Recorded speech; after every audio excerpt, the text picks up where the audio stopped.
to give a quick little first impressions look at a new distillery, at least a new distillery for me and the team here at the Oak Barrel, Kingsbarns. So we like to do this little bit of video content, but we've got a couple of whiskies to go through tonight, and it's much easier for me if I just do a live quick video to make it happen. So that's why we're live. You're not just seeing this as a pre-record. So Kingsbarns is one of the multitude of new distilleries popping up out of Scotland. We tend to see them a couple of years after they've made their first releases, and that's very much the case in with Kingsbarns. Now, I don't know too much about this distillery. I've done a quick research 5 minutes before coming on here, but I always like to sort of approach it from a pure first impressions with any whiskey I try, particularly if it's a new distillery, having a look at just what we can glean off the label, but then also what we can see by just taste and that sort of thing as well. So let's have a quick look at this in terms of the whiskey. So I'm going to bring up the label here very quickly. So Kingsbarns, we know it's a Lowland distillery. I do know that it's come from, was built in or started sort of operating in 2014. The formative years of it were about 2 or 3 years before that. It's actually the Weems family. You might be familiar with Weems malts. They've done a lot of blended malts and a few single malts in their time. Quite a well-respected Scottish bottler. So they went and found basically a derelict farm near St Andrews in Fife, and they've gone and repurposed this old farm steadings and turned it into a distillery. Production is about 600,000 litres per year, so it's small but not micro.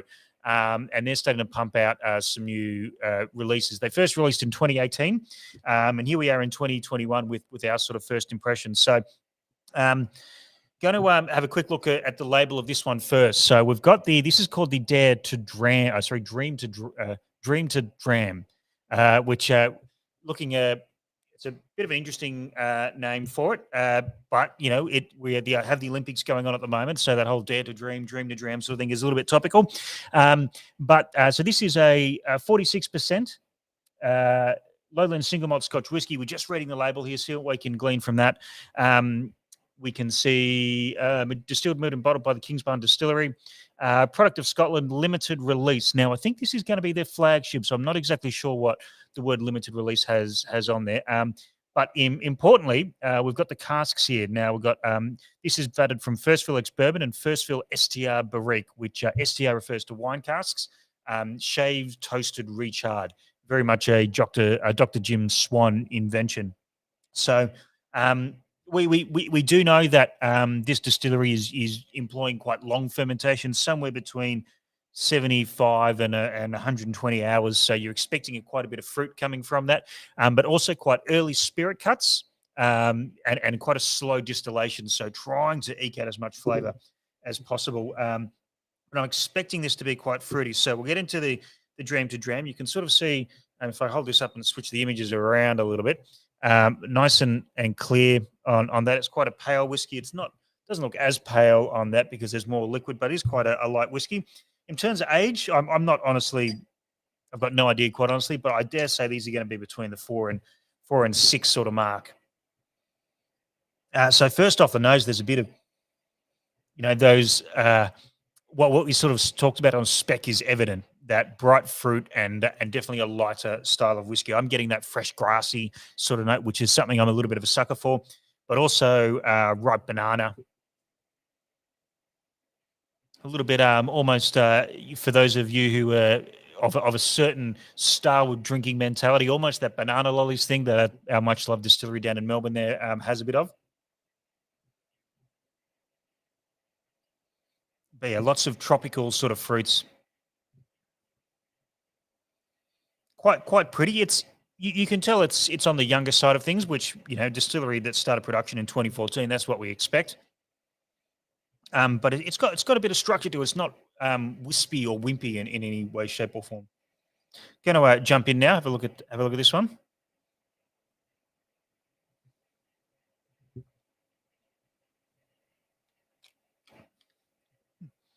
Same sort of tropical fruits coming through. There's a slight herbal spiciness, and that's actually picking up towards the end. I'm getting a little bit of that cinnamon, maybe like cracked pepper sort of thing. It's not a black pepper spice, but it's certainly there, and I think it helps it. It gives a little bit of structure because it would be quite light without that hit if it was just that fruit coming through.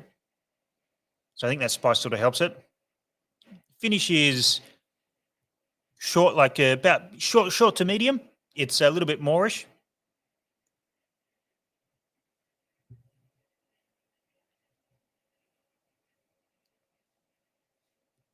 Second go around, more of that fruit. And I really like that. Not always the biggest fan of spice on the palate. I think sometimes that can be too much oak or alcohol that hasn't integrated, but this is not that. This is actually giving that fruit another level and a little bit of height to it. So I think yeah, very, very, very pleasant and very good building block to start upon if this is going to be their core or their flagship, whichever way you want to put it. Another thing I should mention, we are at 46% here. And I'm pretty sure I saw on the back as I just glanced there. I don't think there's any chill filtration and certainly no added colouring in this. And I think the palate benefits for that. It's got that oiliness. I'd actually the experimentalist in me would actually like to see potentially a chill filtered version of this, because I actually think that fruit would actually maybe jump up a little bit, but I think the palate would suffer.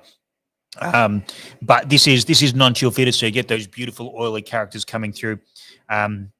Second time around, the finish is certainly a little bit longer, a little bit shortish on that neck pour. Even though I'm going from a small sample bottle than a full bottle, that first pour always can be a little bit tighter. Yeah, going back, there's not as much barley as I thought there would be. I think that really tight spirit cut actually throws out some of that barley note, that sweet malt that can be quite flabby on some young whiskies sometimes. It's a very precise, fruity sort of note. But yeah, I'm going to go drill down on that banana and pineapple for me.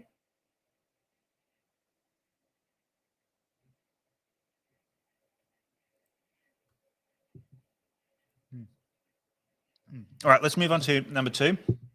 Don't want to be going on all night to get into this. So, second one looks very, very similar.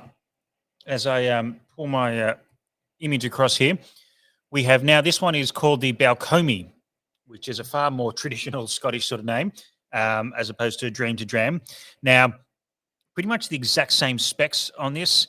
We've got 46% natural colour, non-chill filtered, 700 mils. The difference is the barrels here. We've got ex-Oloroso American oak sherry butts. Now, that's interesting. It wasn't that long ago. You know, you went to a whiskey tasting 6 or 7 years ago, maybe even more recently, where you had, if anyone said American oak, you assume bourbon. If anyone said French oak or European oak, you assume sherry. But obviously that's not the case, because American oak and French oak are used for different things, let alone what went into them. So this is American oak ex-sherry. So we're going to expect probably that raisin and spice and probably a bit of sweetness from the sherry, but also that vanilla and caramelly that comes from American oak is what I'm sort of expecting from here. So diving in, you can probably see it again better on the little sample.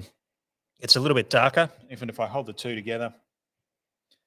You can see the Balcomie's got quite a bit more darkness on it as I swing them around.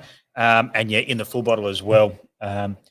Nice tinge on it. You can't drink colour though. It's just more of an indicator. I'm going to guess around about the same age, somewhere between 4 and 6. I've heard the word 5 thrown around for some of their limited editions. They do have single casks available in Scotland and that sort of thing. So I'm going to maybe double down on the 5. The only thing that it isn't on the Balcomie is it doesn't have the limited release that Dream to Dram has on it now. My understanding, these are both going to be relatively flagship or core releases. So maybe it's an earlier bottle of Dream to Dram that I've got there. But let's crack into Balcomie. See where we go from there. I'm not really sure what to expect. I'm sort of, if you had to gun to my head before I nose this, a little bit of that sherry, but I'm still expecting a lot of that lighter style of fruit, given that it was so prominent in the first one and presumably in their spirit as well.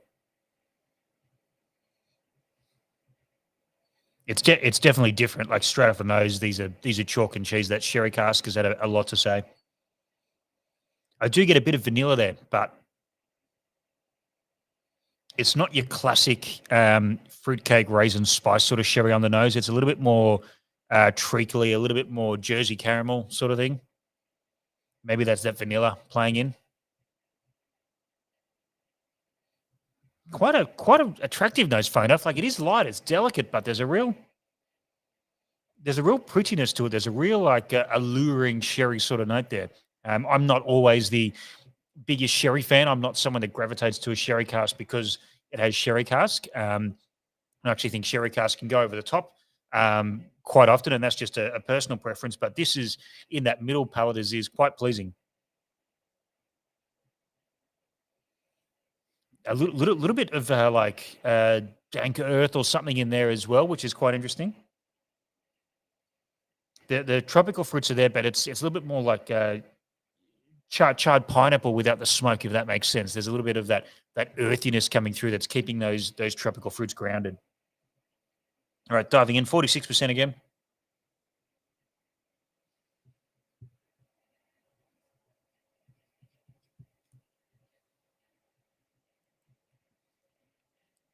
Very, very similar palate texture as is to be expected. A lot more overt berry sweetness coming through here.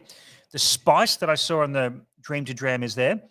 It's a little bit more subdued. It's pared back a little bit. It's not as prominent. I think because the nose and the breadth of flavors in the Balcomie is broader. There's more for the spice to fight through, whereas in the Dream to Dram, it's quite a naked sort of whiskey. That tropical fruit that's coming from the spirit is very much there. This is a and we're not talking about two particularly heavy broad whiskies here, but this is certainly the broader of the two, the Balcomie.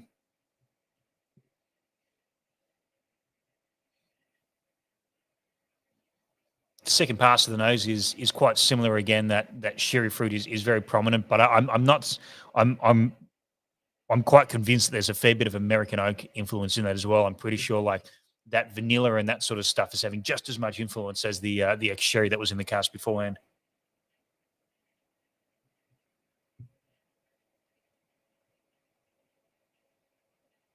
Mm. Yeah, syrupy, a little bit more of that treacle coming through. The spice is quite subdued, and the just the hint of like just a hint of sort of bitterness to give the back palate a bit of structure amongst that treacle as it comes back, maybe a bit of burnt caramel or something like that. So, um, look, that's the first impressions. We'll probably go dig deeper into some tasty notes, but straight off the bat, first impressions of the new Kingsbarns, and yeah, first time they're going to appear in the oak barrel, and looking forward to see what they come up with next. Cheers, guys.